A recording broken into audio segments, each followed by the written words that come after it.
owner of YouTube, Noelle the Natural. If you're new here, which I know everyone is, like and subscribe, share my video with a friend, because today we're about to get into some tea. We're about to get into it.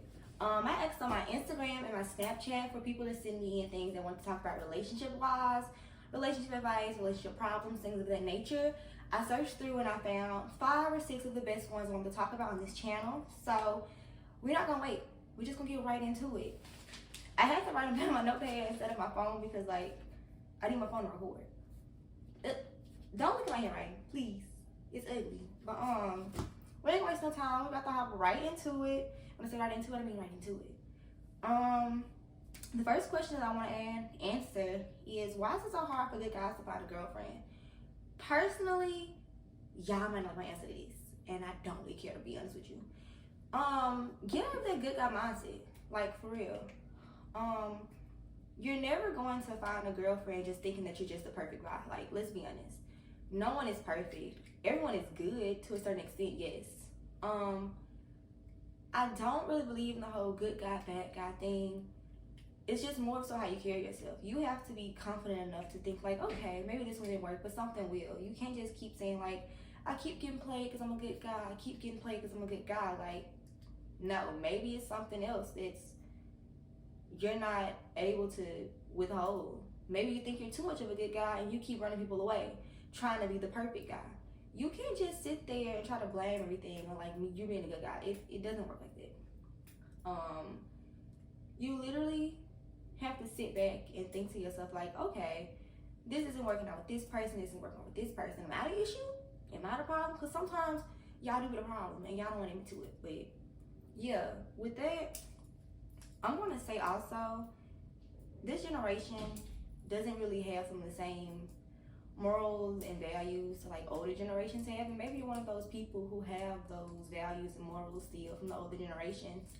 And it's just hard to find someone who wants it and respects it. But trust me, someone out there is going to appreciate you for all that you are.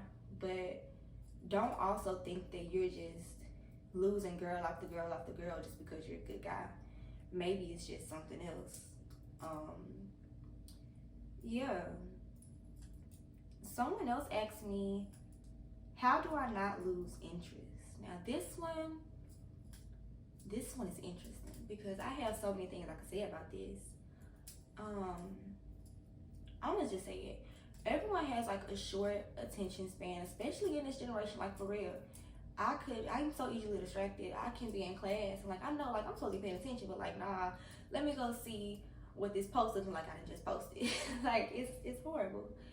And honest to God, true, you just gotta like the person. Like some of y'all be getting in relationships or like talking to people and talking stages, dating people that y'all don't really like. Y'all just think they look good.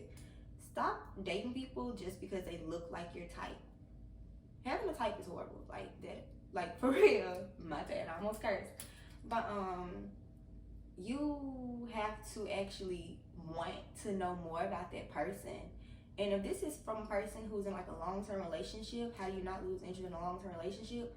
Keep it interesting, keep it spicy, keep going on dates with your partner, keep doing things with your partner. It's always something more to discover about a person. Because trust me, if you're in like a 5-year, 6-year relationship, the person that you met in the first few months of their relationship is not going to be the person that you're with now 5 years, 6 years later. Keep making sure that they're interested in you. Their interests are going to change. You have to understand and adapt to it. You cannot get into a relationship thinking that the person that you got with on the first day is going to be the same person that you with forever. Now, some people might not get that and some might, but all I'm saying is once you get into a relationship, you're signing up to change with that partner. You're signing up for all of the changes that person is going to go through. And you're signing up to go through those with that person no matter what. And I'm gonna be honest with you, sometimes you might not like that person that's becoming. And is that a reason to leave? Yes. Yes. If you feel like you can't handle it or you don't like it or they're just not the same anymore, maybe try to work it out, try to do some counseling or something. But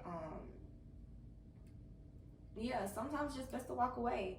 If you see yourself not being interested in this person, it's been going on for months, sit down and talk with them. Maybe y'all just need a good talk. Maybe y'all just need to communicate about it and get it out your system. Or maybe it's just time for a new leaf to turn. Maybe it's just time to flip the page and get gone. Because sitting around with someone you're not interested in, it benefits neither one of you. Literally. You're just sitting there wasting time. And time is precious. Time is very much borrowed. You cannot sit up there and be making memories and playing house with a person that you're not even interested in. So I'm saying if the interest is already lost, leave. If you're trying not to lose that interest, communicate. Date. Go back to what first made you interested in that person. If it's just looks, baby, dig a little deeper. Please dig a little deeper. I'm saying so much. Just communicate. When I tell you communication can solve so many issues, I genuinely mean that. Like, you have to want that. You have to want your partner. If you don't actually want that person, when I say want that person, I mean want them at their best, at their worst, their good days, their bad days. Want them through everything. You're never going to stay interested. If you're sitting there looking like, okay, this looks better than that, this looks better than that, you're never going to keep that interest. It's best to just talk about it. And if that talk doesn't work, if some months go by and you still feel the same, just walk away and save both of you guys some time and some regret, honestly. The next question I have is, what does it really mean if a girl stops talking to you because you're, and I quote, too good for her? Ladies, you gotta do better. If a girl says that she's too good for you, in my opinion, now this is my opinion, my channel, my opinion. This is not everyone. I know everyone is not going to agree, but to me, that just means that maybe she just doesn't want you. Maybe she just want to have her fun.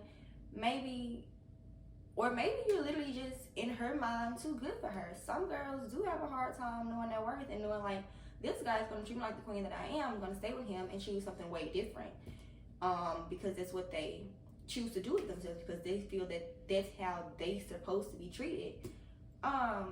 If a girl is saying that you're too good for her, it can be one of many things. One being, she just isn't ready to settle down. She wants to have her fun, but she doesn't want to hurt you. Like, literally, some girls are genuine out here, and maybe she didn't tell you straight up and be like, hey, yeah, this ain't gonna work. I'm still doing me, and I don't want to do us. Like, so she's first gonna say that you're too good for her to let you down easy. Other times, what the child, y'all.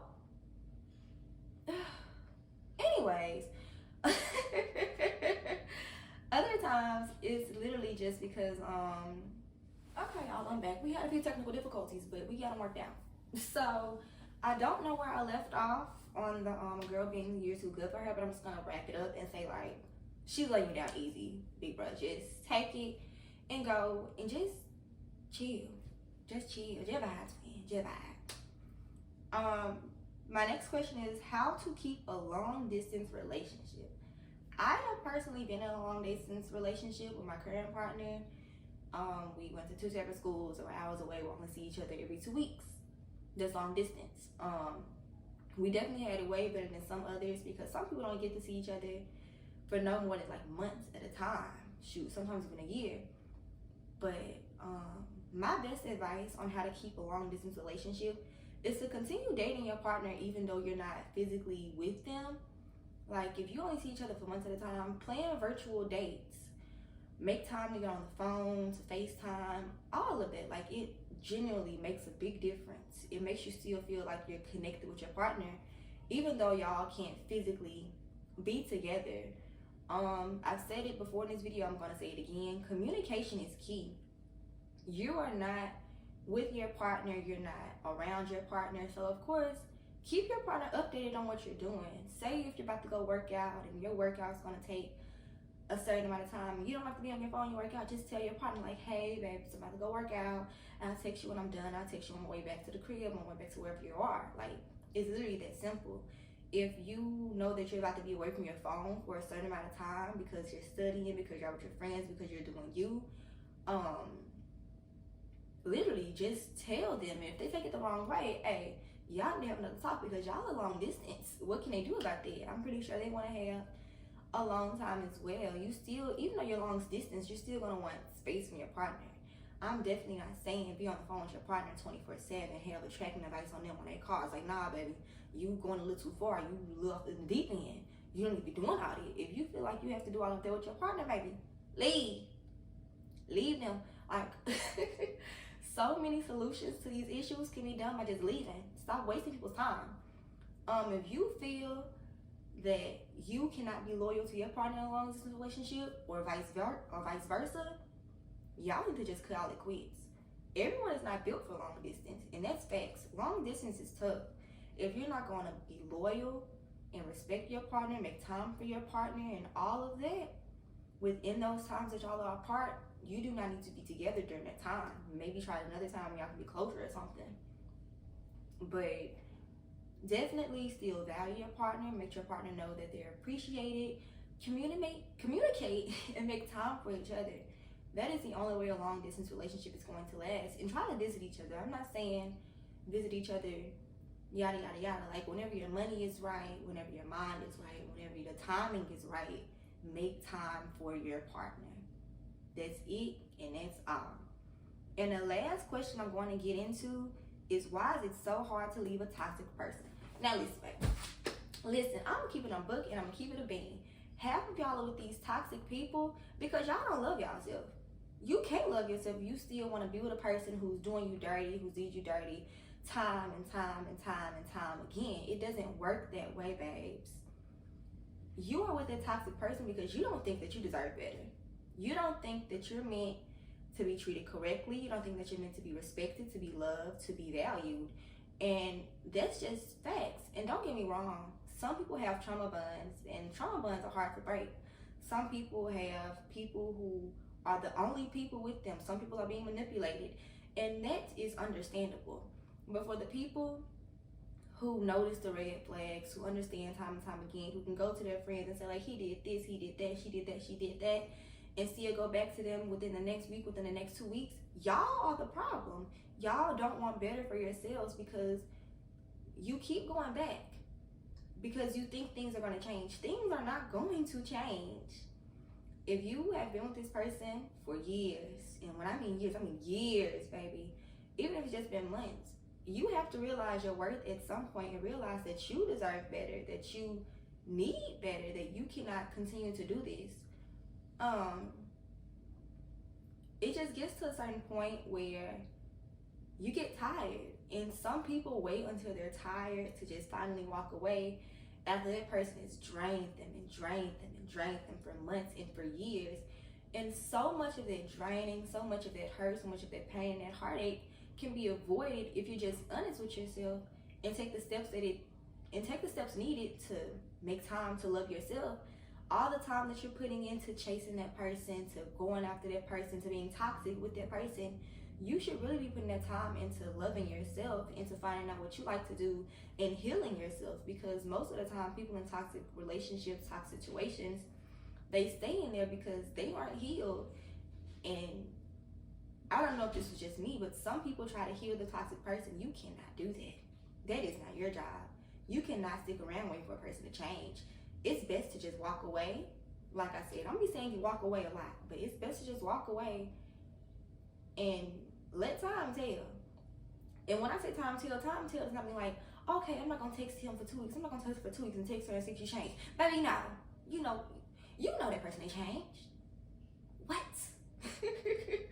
But yeah, you just really need to tap into your self-love, baby. If you in that situation, write down your pros, write down your cons, and if them cons are them pros, hey, it's time to skedaddle. It's time to dip. It's time to go. It's time to spin that block to somebody else. I'm just playing. Don't do it. This toxic. Don't do that. But it's time to take a look in that mirror and just have a one-on-one with yourself and find out what is really going on. But that's all that I have for today's video. So I'm going ahead and wrap it up. That was relationship advice, a chit chat with Noelle. You can share this video if you think that anyone needs to take this advice in this video. Don't forget to like, share, and subscribe. And thank you for joining me.